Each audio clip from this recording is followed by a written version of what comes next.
Hello everybody and welcome back to another Train Sim World 2 news video. Today I'm going to be having a look at a brand new article that DTG just sort of released 2 hours ago apparently at the time of looking, so it was about 4 o'clock then they would have uploaded it, maybe 5 o'clock depending on how the hour thing works.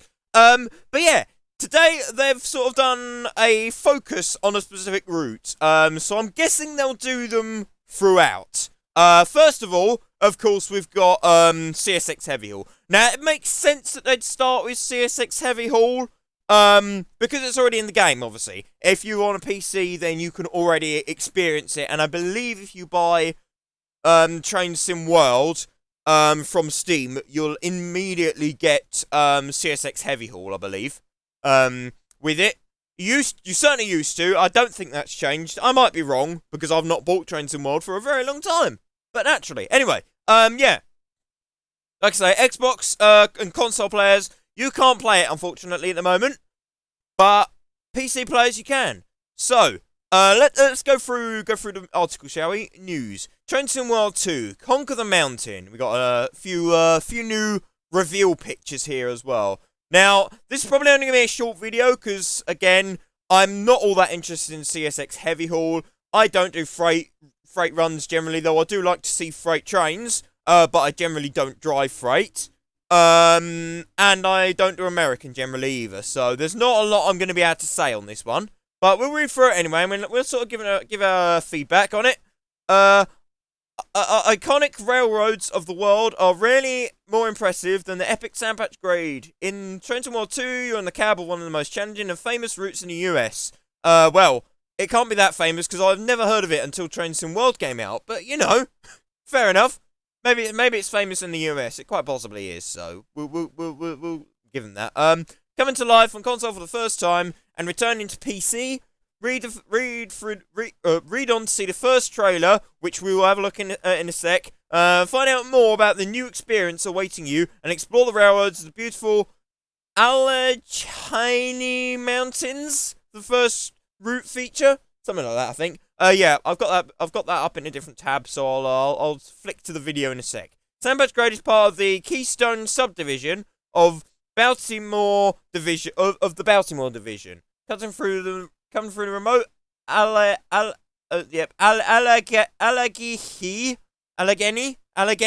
something like that. Allegheny Mountains drops over 1,000 feet, so over a 20 mile stretch. And he said 20,000 mile stretch. That's yeah, good.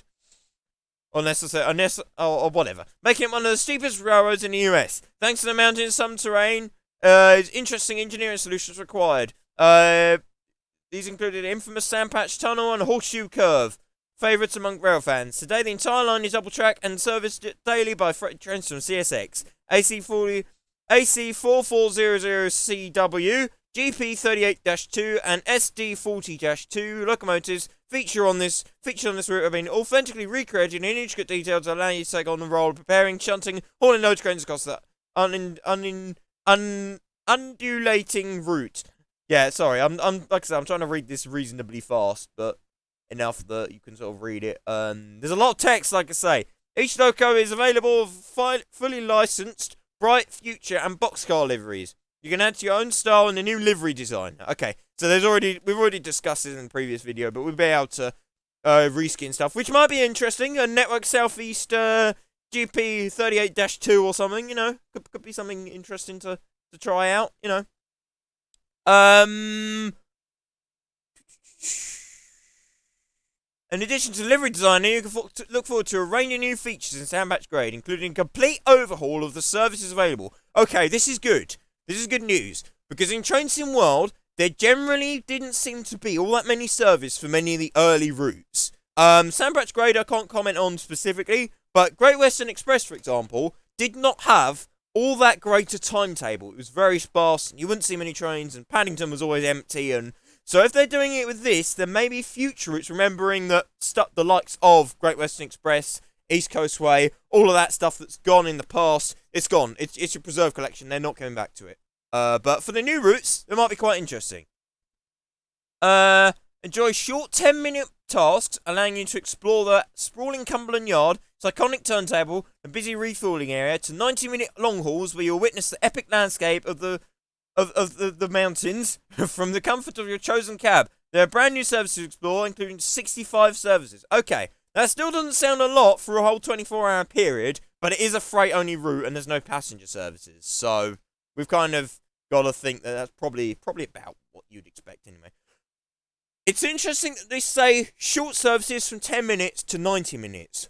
What I want them to do, I want them to add a thing on the service, or before you go into the service, that says how long the timetable is actually going to take you to go through. Because some of the services you sort of look at and you think, okay, it doesn't look very far, but it could be slow speeds, it could be all that. And then other services, it's longer than you think, and it's really hard to judge in your timetable mode how long the service will actually take you until you're into the game. So I'd really like to know how long each service would take before you go into it. Then that can help me sort of judge what I actually want to do. On the other hand, however, I generally won't drive services that are more than an hour. So if I don't know the services, then I pick a 90-minute one, not realising, and I'll probably drive the whole of it. So that's sort of good and bad in both sides. But yeah, I reckon overall, displaying how long each service would take would be a positive thing for them to add to the game. Careful consideration gone into adding not only more prototypical experience, but also making them more interesting and exciting, particularly in areas such as Cumberland Yard, which is a focus point of many service. The U876 Coal Run has been revamped to represent the real-life service, and the grain traffic's been added to the route, offering you a totally new freight experience. That's interesting. So they've added a new freight car, I'm guessing. In addition to this, helper trains will be added to the westbound auto rack service. Something for every driver would appreciate when representing the steep grades of Sandpatch. So we're going to have banker locos. That's good. I like that. That sounds good. If we actually get banker locos, it'll probably tell you to wait, and then the banker loco will come along, couple to the end, and then you'll push it up, and then it'll probably tell you to wait again while they uncouple the loco and all of that. I mean, if you weren't dealing with Buckeyes, then your loco could literally just buffer up and push the train up. But of course, America's all Buckeye? Yes, Buckeye. So they've got to stop and couple everything and make sure all the hoses is correct and all that. So, but it would be interesting to see if we get a route like Trans-Pennine Express, not Trans-Pennine Express, because remember, that's part of the Preserve Collection, but if we get a route like Trans-Pennine Express, just double checking that it's actually recording. Oh, it is good, cool. Yeah, if we get a route like that, can we actually have trains that literally just buffer up? They don't actually couple, because that would be good.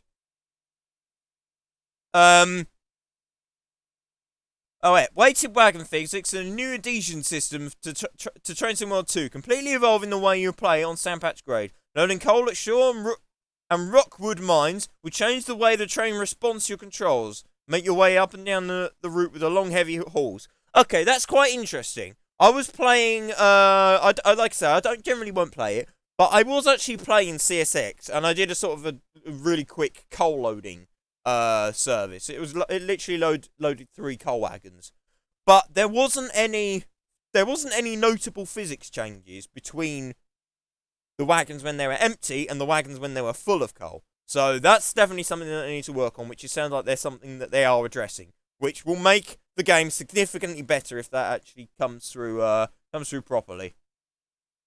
Did we only read off that? Mastering the power of CSX workhorses, no matter the weather, being vital to ensuring your arrival safety. Whether you're new to Sandpatch Grade or returning to the route, Train Sim World 2 has something for you. The upgraded engine delivers enhanced visuals and adhesion physics. Brand new interface ensures a complete immersion, and a new journey/service mode means a lot more to explore. Add this to delivery designer and scenario planner, customize the way you play, and there's lots to look forward to. Good question from Sandpatch Grade. We're running community Q&A tomorrow on Railfran TV. Watch Friday the 3rd at 8 o'clock BST. So that's the key date. I'll probably again try and watch that if I can, and I'll try and make notes, and then I'll try and do a video explaining what they've said about it. But basically, it all sounds good. That they're sort of saying the right things. It's advertising it pretty well. It's whether it will actually be. And of course, there's not really a lot to sort of talk about, because we've seen Sandpatch Grade before. It is a blooming beautiful route. It is lovely to drive. With the new, I've actually been sort of looking at the clouds recently in Train Sim World, because I've actually been playing a lot of Train Sim World Classic. Train Sim World 2020. And I've been watching the clouds and the skies a bit, and it would be nice to have them sort of 3-tiered layer clouds that move around and change the environment. And if we get shadows that are dynamic cast on the clouds, then that would be even better. So, I can't wait to see what they're actually going to do. And the screenshots, yeah, they look pretty as always. You'd expect nothing less from Train Sim World. Anyway, let's jump over to this video, shall we? And we'll have a quick watch, 53 seconds long. Anything key?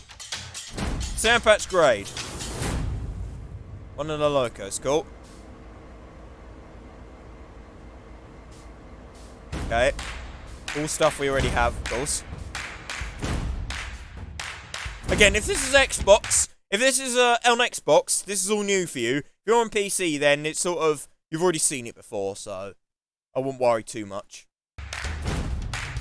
Raw power. You almost expect. Hang on. Let me go back to that. There you go. Look, you almost expect like the voiceover sort of thing. If this wasn't DTG, who only do videos, this was like a movie trailer. You definitely get something like raw power or something like that. Something like that. Yeah. Oh yeah. 65 services.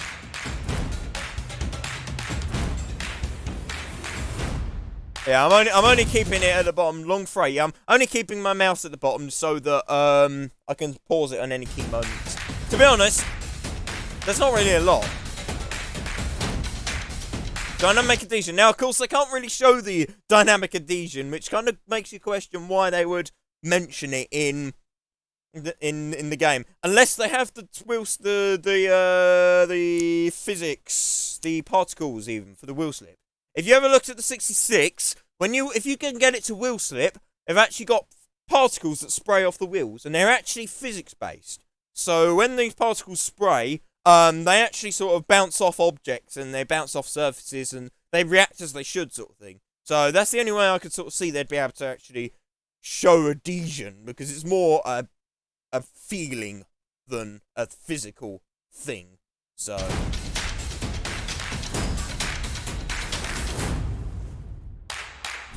And this is quite good. I quite like this. They've actually included little clips of the other bits. So we'll just pause it.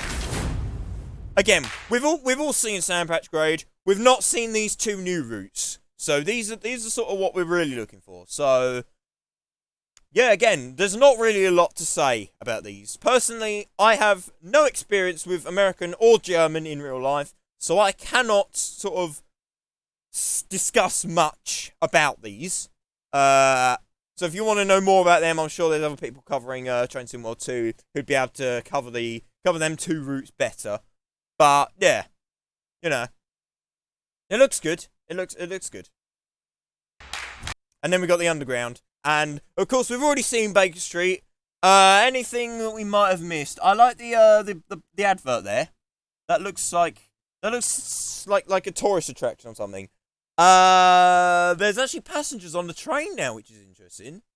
That's definitely rush hour, because the train is very full up, but then again, there aren't people standing. But they seem to have a passenger in every single seat, which is interesting to note. I'm sure that'll be sort of patched out. I don't know if you've ever noticed, but generally when you start a passenger service in Train Sim World, more or less every seat will be taken up. And then as you get further down, people start getting off. Especially at the first station, you just get more or less everybody on your train just gets off. I hope they fix that, and they make the passengers more dynamic at each station, and not everybody just flies off the train at the first stop, sort of thing. Because it's, you know. I've also noticed there's no interior lights on, which is interesting. Again, this picture doesn't really tell us much more than what we already know, so I'm going to move on from that. Though down there, that kind of looks like a trolley of some description. Interesting. But yeah, anyway, Train Sim World 2. So that's pretty much all we've got. All of the legal gump and stuff. But yeah, anyway, that's pretty much what we've got to work with. So yeah, just a quick video, rough around the edges and all that, but just to sort of let you know that they've now done an article on the CSX. Like I say, it makes sense that they start on CSX because they're not really revealing a lot apart from a little bit of information about the adhesion physics on the wagons and the timetables and stuff. So, other than that, yeah, that's pretty much it. Thank you very much for watching, everybody. I'll be looking forward to seeing this live stream tomorrow, and obviously the scenarios. Sorry, not the scenarios. The articles that they bring out. Following this, I'll be obviously interested to see them, and I'll keep you covered if I can on whatever. So yeah, thank you very much for watching, everybody, and I shall see you all next time. Goodbye.